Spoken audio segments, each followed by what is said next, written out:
Articulaciones de los miembros inferiores. Como podemos observar, en la cadera tenemos tres tipos de articulaciones. La coxofemoral, que es una anartrosis o una articulación de mucha movilidad. La sacroiliaca, que es una anfiartrosis, solo posee movimientos de deslizamiento, al igual que la articulación de la sínfisis púbica, que es una anfiartrosis. La articulación de la rodilla, que es troclear. La articulación del tobillo, también troclea. Y las articulaciones del pie. Acá vemos las articulaciones de la cadera.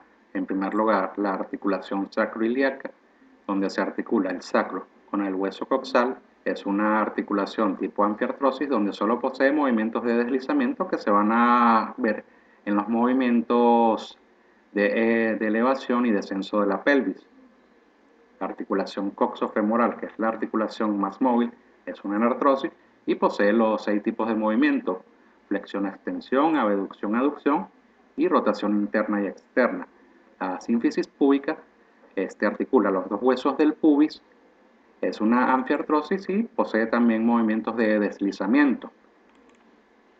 Aquí podemos ver la articulación coxofemoral y los movimientos que permite. La articulación de la rodilla es una articulación troclear o en bisagra. Solo permite los movimientos de flexo-extensión y movimientos muy leves de rotación interna y rotación externa. Acá podemos ver la articulación del tobillo, que es una articulación en troclea. Y en esta lámina podemos ver las articulaciones del pie. La articulación astragalocalcánea, metatarsofalángica, interfalángicas, tarsometatarsiana. Ellas en conjunto producen los movimientos de flexión, extensión, pronosupinación y circunducción o movimientos circulares, que es una combinación de los movimientos anteriores: flexión, extensión, abducción, aducción y rotaciones.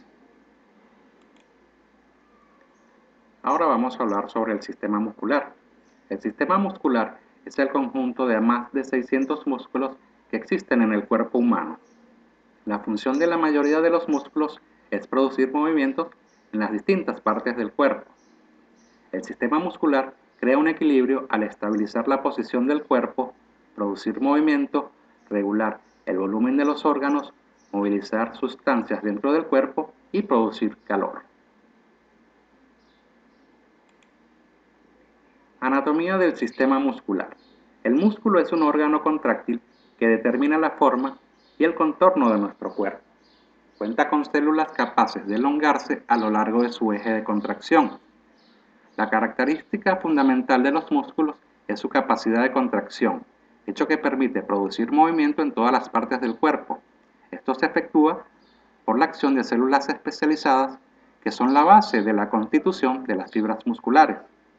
En función de las características de las fibras musculares, se puede hablar de tres tipos de músculos: músculo liso, músculo cardíaco y músculo esquelético o estriado. Músculo liso. Este debe describirse como visceral o involuntario.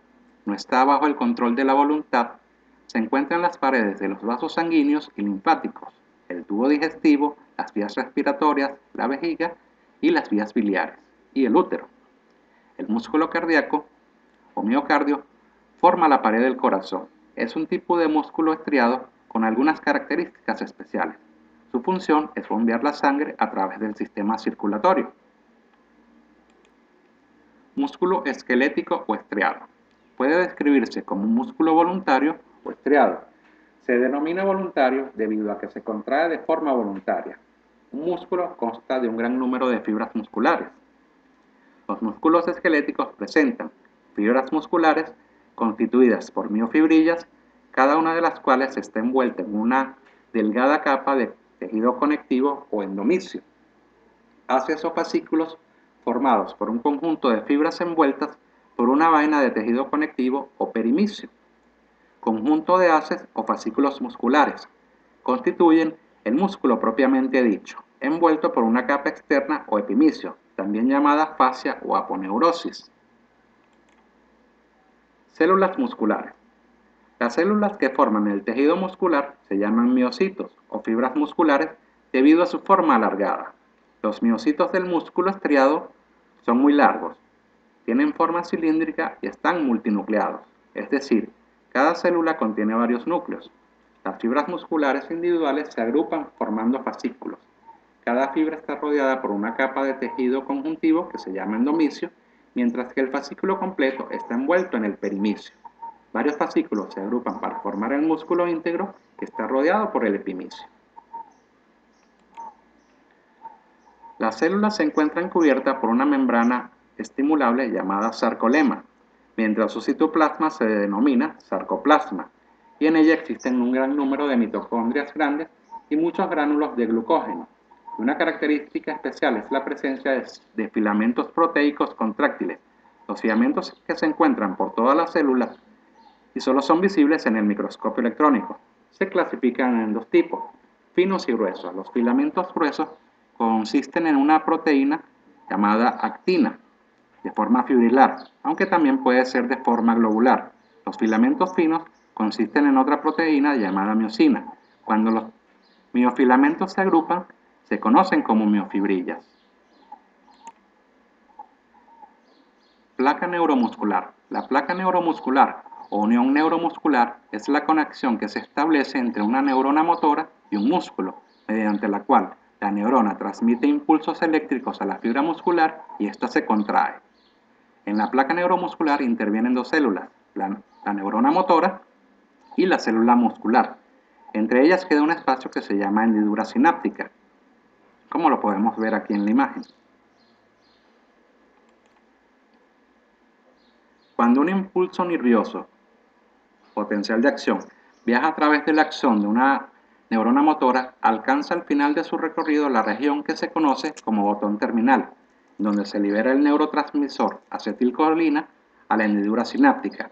La acetilcolina se une a la membrana de la célula muscular y hace que ésta altere su potencial de membrana, se llama despolarización. La despolarización se extiende a través de toda la fibra y provoca su contracción, que es la respuesta final. La despolarización de la membrana del miocito se desencadena por la apertura de canales de calcio, que permite al calcio extracelular penetrar en la célula muscular, y esto permite la contracción. Contractibilidad. La contractibilidad es la propiedad que tienen las fibras musculares para cortarse y hacerse más gruesas. Ello es posible porque cada célula contiene numerosos filamentos que están formados de dos proteínas diferentes llamadas actina y miosina. Ambos tipos tienen aspecto diferente. Los filamentos de actina son delgados y de color claro, mientras que los de miosina son de color oscuro y gruesos. Se alternan entre sí imbricados como cuando se entrelazan los dedos de la mano. Según el modelo del filamento deslizante, en situación de reposo la fibra muscular presenta un grado moderado de solapamiento entre los filamentos de actina y miosina. En estado de contracción el solapamiento aumenta, mientras que si se produce una elongación muscular, el solapamiento disminuye y puede llegar a ser nulo, como lo podemos ver acá en la imagen, cuando hay una contracción y cuando hay una relajación del músculo, al igual que cuando hay un estiramiento. Tono muscular. El concepto de tono muscular describe una tensión ligera y constante en el músculo, que se manifiesta como resistencia cuando se intenta movilizar de forma pasiva una articulación. Tiene una función primordial en el mantenimiento de la postura, por ejemplo, para permanecer de pie o sentado en un banco sin respaldo. El mantenimiento de una postura corporal determinada requiere una actividad continua del sistema nervioso para ajustar la actividad de la musculatura del tronco y las extremidades, de tal forma que en cada momento el tono muscular se adapta a la situación de las articulaciones y la existencia de cargas externas, por ejemplo, cuando se transportan objetos pesados.